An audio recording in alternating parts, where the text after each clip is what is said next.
আসসালামু আলাইকুম ওরহমতুল্লাহ। বেসিক কম্পিউটার কোর্সের এই পর্বে সবাইকে স্বাগতম। আজকের পর্বে আমরা এমএস ওয়ার্ড নিয়ে আলোচনা করব। লেখালেখির কাজের সবচেয়ে জনপ্রিয় প্রোগ্রাম হলো এমএস ওয়ার্ড বা মাইক্রোসফট ওয়ার্ড। চলুন আমরা দেখে নিই কিভাবে এমএস ওয়ার্ড প্রোগ্রামে কাজ করে। প্রিয় ভিউয়ার্স, আমরা দেখতে পাচ্ছেন বাম পাশে আমাদের চার্জ বক্স রয়েছে। আমরা যদি এখানে চার্জ করি এমএস ওয়ার্ড, তাহলে আমরা ওয়ার্ড প্রোগ্রাম দেখতে পারবো। আপনি চাইলে শুধুমাত্র ওয়ার্ড লিখে চার্জ করতে পারেন অথবা মাইক্রোসফট ওয়ার্ড লিখে চার্জ করতে পারেন। আমরা দেখতে পাচ্ছি ওয়ার্ড 2013। আমি জাস্ট এটার উপর ক্লিক করছি, তাহলে আমাদের ওয়ার্ড প্রোগ্রামটি ওপেন হয়ে গেল। অনেকগুলো ডকুমেন্ট আমরা দেখতে পাচ্ছি এখানে। এগুলো হচ্ছে এমএস ওয়ার্ড মাইক্রোসফট কর্পোরেশন কর্তৃক দেওয়া। আর আমরা প্রথমে দেখতে পাচ্ছি ব্ল্যাঙ্ক ডকুমেন্ট। যারা একেবারে নতুন তাদেরকে অবশ্যই ব্ল্যাঙ্ক ডকুমেন্টে কাজ শিখতে হবে। বাকি যেগুলো আমরা দেখতে পাচ্ছি সেগুলো হচ্ছে বিভিন্ন ফরম্যাট করা, জাস্ট এডিটেবল ডকুমেন্ট। যদি আমরা বেসিক বিষয়গুলো পারি কিংবা আমরা এমএস ওয়ার্ড সম্পর্কে ভালো ধারণা রাখতে পারি, এক্ষেত্রে আমরা বাকি ডকুমেন্ট যেগুলো আছে সেগুলো আমরা খুব সহজেই পারবো। আমাদেরকে কাজ করতে হবে প্রথমে ব্ল্যাঙ্ক ডকুমেন্টে। আমরা তাহলে ব্ল্যাঙ্ক ডকুমেন্টে ক্লিক করব। ব্ল্যাঙ্ক ডকুমেন্টে ক্লিক করার পর আমাদের অনেকগুলো বিষয় ক্লিয়ার করতে হবে। প্রথমে আমরা জেনে রাখবো এমএস ওয়ার্ডের অনেকগুলো ভার্সন রয়েছে। 2007, 2010, 2013, 2016, 2019, 21, এভাবে অনেকগুলো ভার্সন রয়েছে। আমরা ধাপে ধাপে অনেকগুলো অপশন নিয়ে আলোচনা করব। আমাদের জানা উচিত, আপনি যদি 2007 কিংবা 2010 পারেন, তাহলে অবশ্যই আপনি যে কোনো ভার্সনে আপনি কাজ করতে পারবেন। যে কোনো ভার্সন আপনার জন্য একেবারে সহজ হয়ে যাবে। আপনি যে কোনো একটি ভার্সনে কাজ শিখেন, প্রায় সব ভার্সন একই, শুধুমাত্র কিছু টুলস আপডেট হয়েছে, কিছু অপশন আপডেট হয়েছে। প্রিয় ভিউয়ার্স, আমরা দেখতে পাচ্ছি এখানে file, home, insert, design, page layout, references, mailings, review, view. আমরা ধারাবাহিকভাবে বেসিক বিষয়গুলো নিয়ে আলোচনা করব। প্রথমে আমরা হোম নিয়ে আলোচনা করব। হোমের মধ্যে আমরা দেখতে পাচ্ছি ক্লিপবোর্ড একটি সেকশন রয়েছে, এরপরে রয়েছে ফন্ট সেকশন, এরপরে রয়েছে প্যারাগ্রাফ সেকশন, এরপরে রয়েছে এডিটিং এবং স্টাইলস। পরে আমরা দুইটা অপশন দেখতে পাচ্ছি, একটা হচ্ছে create a PDF and share link. এই দুইটি অপশন হচ্ছে যাদের পিডিএফ এডিটর কিংবা পিডিএফ রিডার রয়েছে, তারা এমএস ওয়ার্ডে এই অপশনগুলো দেখতে পারে, অর্থাৎ এগুলো এক্সট্রাভাবে যুক্ত হয়ে যায়। এছাড়াও স্বাভাবিকভাবে আমরা দেখতে পারবো ফাইন্ড, রিপ্লেস, সিলেক্ট। আমরা প্রথমে আলোচনা করব ফন্ট সেকশন নিয়ে, এরপর আলোচনা করব ক্লিপবোর্ড নিয়ে।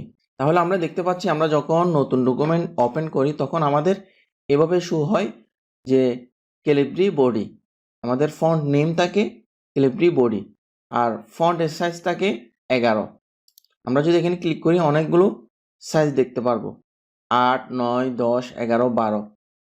এরপর রয়েছে ফন্ট নেম, এটাকে বলে ফন্ট নেম অপশন। আপনি যদি এই অপশনে ক্লিক করেন তাহলে যত ফন্ট থাকবে সেগুলো আপনাকে এখানে স্টেপ বাই স্টেপ কিংবা ধারাবাহিকভাবে আপনাকে দেখাবে, কিংবা আপনি চাইলে চার্জ করে নিয়ে আসতে পারেন।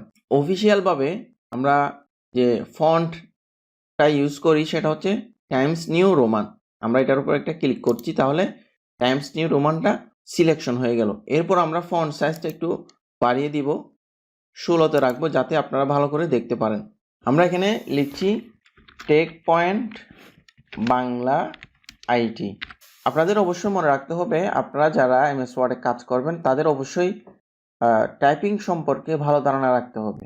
সেই সাথে বাংলা টাইপিং সম্পর্কেও অবশ্যই ভালো ধারণা রাখতে হবে। এই জন্য আমাদের একটি প্লেলিস্ট রয়েছে। আপনারা যারা ভিডিওটি দেখছেন, আপনারা অবশ্যই পূর্বে এমএস ওয়ার্ডের টাইপিংয়ের একটি প্লেলিস্ট রয়েছে, আমি স্ক্রিনে দেখাচ্ছি, আপনারা ওই ভিডিওটি ভালো করে দেখে নেবেন। প্লেলিস্টে যাবেন, প্লেলিস্ট থেকে বাংলা টাইপিং, ইংলিশ টাইপিং নিয়ে আমাদের আলাদা আলাদা প্লেলিস্ট রয়েছে। আপনারা ধারাবাহিকভাবে এই প্লেলিস্টটি দেখে নেবেন, এরপর আপনাদের টাইপিং নিয়ে আর কোনো সমস্যা থাকবে না। তো আমরা লিখছি টেক পয়েন্ট বাংলা আইটি। আমরা চাইলে এই ফন্টকে বড় করতে পারবো, ছোট করতে পারবো। মাউসের লেফট বাটন, মাউসের দুইটি বাটন রয়েছে, একটি হচ্ছে রাইট, একটি হচ্ছে লেফট। আমরা লেফট বাটন দিয়ে এভাবে ড্র্যাগিং করে টেনে ধরবো। তাহলে এটা কি হয়ে গেল, সিলেকশন হয়ে গেল। এরপর আমরা এখান থেকে আমাদের ইচ্ছা মতো ফন্ট চেঞ্জ করতে পারবো, অনেকগুলো ফন্ট থাকবে।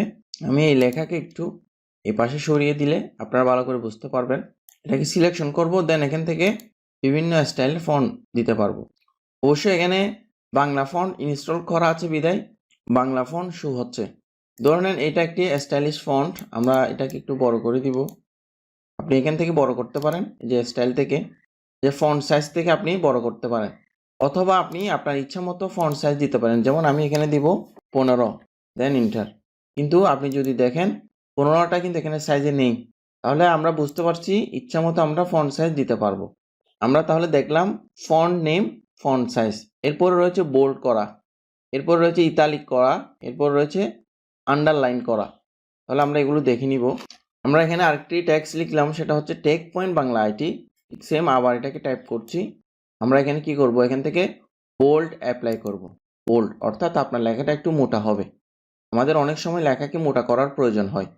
এরপর রয়েছে ইতালিক, আপনি একটু করে এটাকে স্টাইল কিংবা একটু করে বাঁকা করতে চাইলে তাহলে ইতালিক এই অপশনটি ব্যবহার করবেন। আপনি যদি একবার ক্লিক করেন তাহলে অ্যাপ্লাই হবে, আবার ক্লিক করলে এই অ্যাপ্লাইটা উঠে যাবে। এরপর রয়েছে আন্ডারলাইন, আপনি যে কোনো লেখার নিচে আন্ডারলাইন ইউজ করতে পারেন। আপনি যদি এই অপশনে ক্লিক করেন তাহলে অনেকগুলো আন্ডারলাইন অপশন পাবেন, অর্থাৎ ভিন্ন ভিন্ন আন্ডারলাইন। এটা হচ্ছে ডাবল, এটা হচ্ছে একটু মোটা, এটা হচ্ছে একটু চিকন, এটা হচ্ছে বিভিন্ন স্টাইল করা, এভাবে আন্ডারলাইন অপশন দেখতে পারবেন। এরপর রয়েছে মোর আন্ডারলাইন, আপনি যদি এখানে মোরে ক্লিক করেন তাহলে এখানে আন্ডারলাইনের আরও অপশন দেখতে পারবেন এই যে। তারপর এখানে আপনার ফন্ট কালার, আমরা এগুলো নিয়ে আলোচনা করব।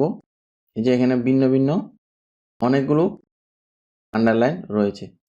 আপনি যদি এটা সিলেকশন করে দেন, ওকেতে ক্লিক করেন, তাহলে এটা অ্যাপ্লাই হয়ে যাবে।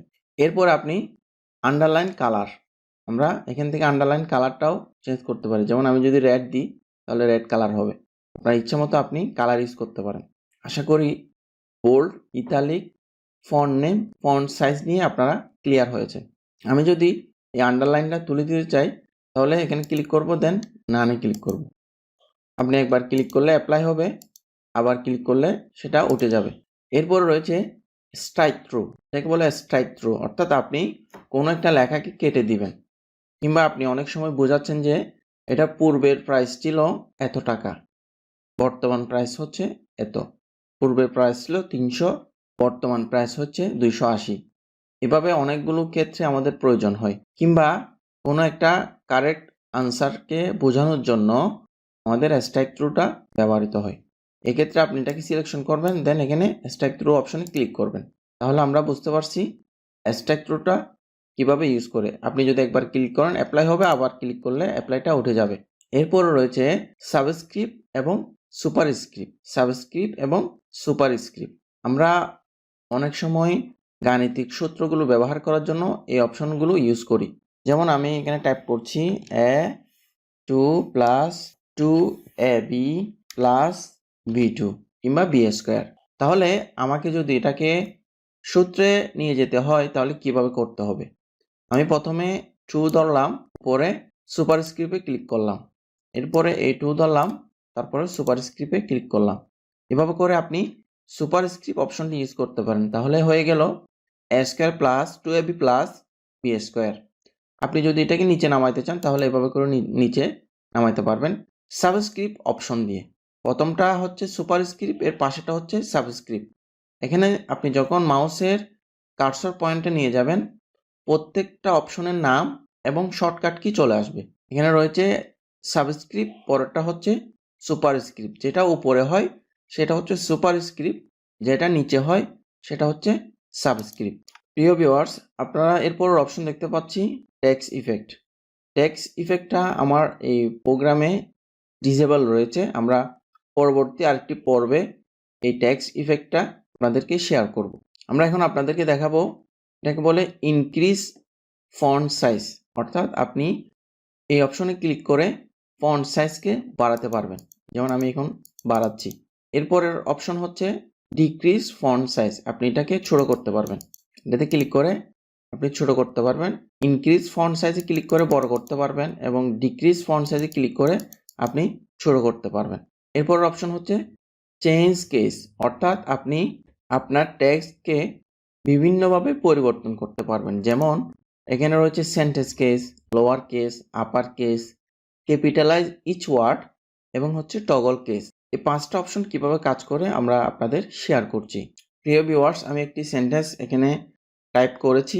এটা হচ্ছে a quick brown Fox jumps over the lazy dog. এটা অবশ্যই সকলেই জানেন। এটির মধ্যে ইংরেজি সকল লেটারগুলো চলে আসছে। এটা হচ্ছে a quick brown Fox jumps over the lazy dog. আমরা জানি সেন্টেন্সের প্রথমটা ক্যাপিটাল লেটার হয় এবং বাকি সবগুলো স্মল লেটার হয়। অনেক ক্ষেত্রে আমাদের সবগুলোকে ক্যাপিটাল লেটার করার প্রয়োজন হয়, অনেক ক্ষেত্রে আমাদের সবগুলোকে স্মল লেটার করার প্রয়োজন হয়। এই কাজগুলো কিভাবে করব? এই কাজগুলো করার জন্য আমাদের যেতে হবে চেঞ্জ কেস অপশনে। আমরা এখানে ক্লিক করছি। প্রথমে রয়েছে, আমি যদি এটার উপর ক্লিক করি তাহলে দেখেন আমার প্রথমটা ক্যাপিটাল লেটার হয়ে গেল। এরপরের অপশনে ক্লিক করলে আমার সবগুলো স্মল লেটার হয়ে গেল। এরপর অপশনে ক্লিক করলে আমার সবগুলো ক্যাপিটাল লেটার হয়ে গেল। অর্থাৎ প্রত্যেকটা ফন্ট, প্রত্যেকটা লেটার ক্যাপিটাল লেটার হয়ে যাবে। আপনি যদি প্রথমটাতে আবার ক্লিক করেন তাহলে কি হয়ে গেল, আপনার সেন্টেন্সের প্রথম লেটারটা ক্যাপিটাল লেটার হয়ে যাবে। এরপর অপশনে ক্লিক করলে সব লেটার স্মল লেটার হয়ে যাবে। এরপর অপশনে ক্লিক করলে সব লেটার ক্যাপিটাল লেটার হয়ে যাবে। এরপর অপশনে ক্লিক করলে অর্থাৎ প্রত্যেকটা ওয়ার্ডের প্রথম লেটার ক্যাপিটাল লেটার হয়ে যাবে। এটাকে বলে ক্যাপিটালাইজ ইচ ওয়ার্ড। একেবারে সর্বশেষ অপশনে ক্লিক করলে আপনার প্রথমটা ছোট, বাকি সবগুলো বড় হাতের হয়ে যাবে। এটাকে বলে চেঞ্জ কেস। আপনারা এখান থেকে চেঞ্জ কেসের মাধ্যমে সেন্টেন্স পরিবর্তন করতে পারেন। আজকে এখানেই শেষ করছি। আপনারা বিগত পর্বগুলো ভালো করে দেখে নেবেন এবং আমরা স্টেপ বাই স্টেপ আরও অনেকগুলো পর্ব নিয়ে আসছি। আজ এখানেই শেষ করছি। আপনারা সবাই ভালো থাকবেন, সুস্থ থাকবেন। আল্লাহ হাফেজ।